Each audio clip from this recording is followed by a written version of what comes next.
Assalamualaikum warahmatullahi wabarakatuh. Innal hamdalillah nahmaduhu wa nasta'inuhu wa nastaghfiruh wa na'udzu billahi min sururi anfusina wa min sayyiati a'malina. Man yahdihillahu fala mudilla lahu wa man yudlilhu fala hadiyalah. Asyhadu an la ilaha illallah wahdahu la syarikalah wa asyhadu anna Muhammadan abduhu wa rasuluh. Rabbi israh li sadri wa yassir amri wahlul 'uqdatam min lisani yafqahu qawli. Amma ba'd. Puji syukur kita haturkan kehadirat Allah Subhanahu wa ta'ala atas limpahan rahmat dan hidayahnya. Kita dimudahkan untuk melaksanakan ketaatan dan ibadah kepadanya. Kita bersyukur kepada Allah Subhanahu wa ta'ala atas petunjuk yang Dia curahkan kepada kita, sehingga kita bisa menyembahnya, beribadah kepadanya, dan tunduk terhadap aturan-aturannya. Salawat teriring salam semoga tercurah kepada penghulu alam, pemimpin besar umat Islam, baginda Nabi besar Muhammad sallallahu alaihi wasallam. Solihin solihat yang dimuliakan oleh Allah Subhanahu wa ta'ala. Kita mendengar sabda Sayyidina Umar bin Khattab radhiyallahu an. Beliau berkata, sesungguhnya Allah menyembunyikan ridhonya di dalam amal yang diperbuat manusia, dan Allah menyembunyikan murkanya di balik dosa-dosa yang diperbuat oleh manusia. Dan Allah Subhanahu wa ta'ala menyembunyikan kekasih-kekasihnya di antara orang-orang ramai yang diremehkan manusia. Masya Allah, tabarakallah, kita tidak boleh meremehkan tiga hal ini. Hal yang pertama, amal-amal yang kemudian mengundang ridha Allah, bukan besar atau kecilnya, bukanlah dahsyat atau dianggap remehnya, tetapi amal yang akan kita bawa ke hadapan Allah adalah amal yang diridhoinya. Berapapun besarnya, apalah gunanya tanpa ridha Allah. Dan ridha Allah adalah ahsanu amala, amal yang paling baik,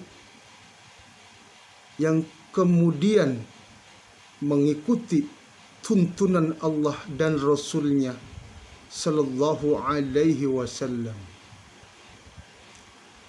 Setelah yang fardu, kita perlu memiliki amal-amal yang kemudian kita jaga, meskipun kecil kita dawamkan.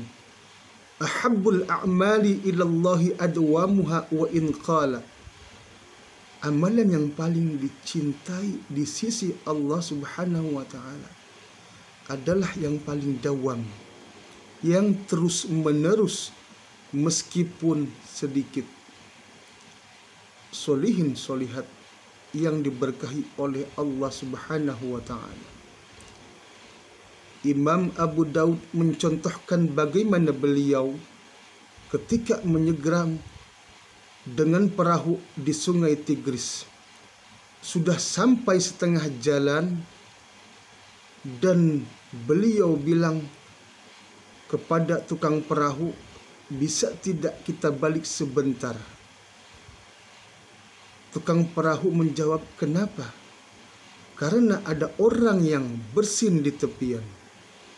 Ketika ada orang bersin di tepian, dia mengucapkan tahmid dan belum ada yang mengucapkan tarhim kepadanya. Imam Abu Daud mengatakan, bisa tidak kita balik?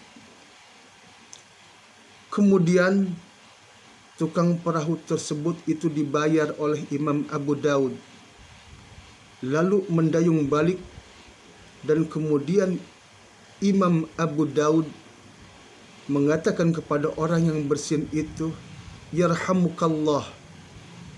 Lalu baru kemudian setelah itu Imam Abu Daud meminta tukang perahu itu kembali. Ketika di hari yang berikutnya, ternyata semua orang yang ada di dalam perahu itu bermimpi bahwa Imam Abu Daud, ada suara yang menyatakan Imam Abu Daud telah membeli surga dengan 1 dirham. Sebagaimana kata-kata beliau, la'alla mujabat doa. Mudah-mudahan beliau membalas dengan yahdikumullah wa yuslih balakum, doa yang diijabah oleh Allah. Hal yang kedua yaitu jangan pernah meremehkan dosa kita kepada Allah. Bukan besar kecilnya dosa, bukan dahsyatnya, akan tetapi kata Fudail bin Iyad, ini adalah berapa besar, maha besarnya zat yang kita durhakai. Allah Subhanahu wa ta'ala barangkali memberikan satu dosa besar, tetapi membuat yang melakukannya takut kepada Allah, kemudian dia bertobat. Itu lebih baik daripada orang yang melakukan dosa-dosa kecil tapi selalu meremehkan dosa itu. Dan hal itu ternyata yang membuat dia dimurkai oleh Allah Subhanahu wa ta'ala. Na'udzubillahi min zalik, summa na'udzubillahi min zalik.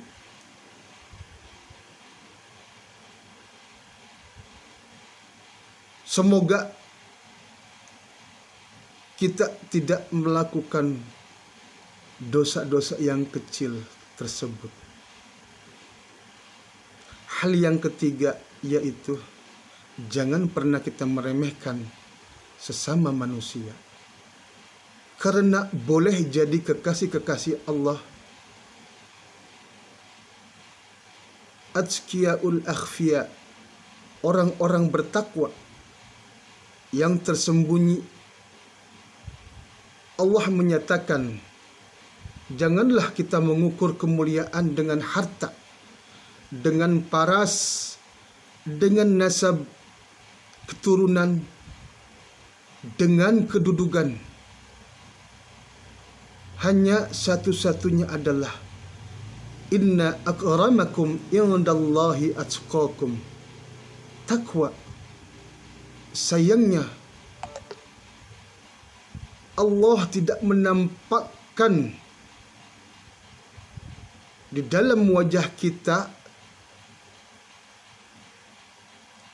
sehingganya kita tidak tahu mana yang lebih takwa di antara kita dan mana yang kurang takwa di antara kita. Kesimpulannya, kata Imam An-Nawawi, teruslah berusaha bertakwa dan tawaduklah. Jangan melihat orang lain dengan pandangan merendahkan, karena boleh jadi mereka adalah orang-orang yang paling bertakwa di hadapan Allah Subhanahu wa ta'ala. Wallahu a'lam bissawab. Solihin solihat, demikianlah yang dapat Al-Fakir sampaikan. semoga kita dapat mengambil hikmahnya dan kita semua dapat mendawamkan amalan-amalan walaupun sedikit. Kurang lebihnya mohon maaf. Wassalamualaikum warahmatullahi wabarakatuh.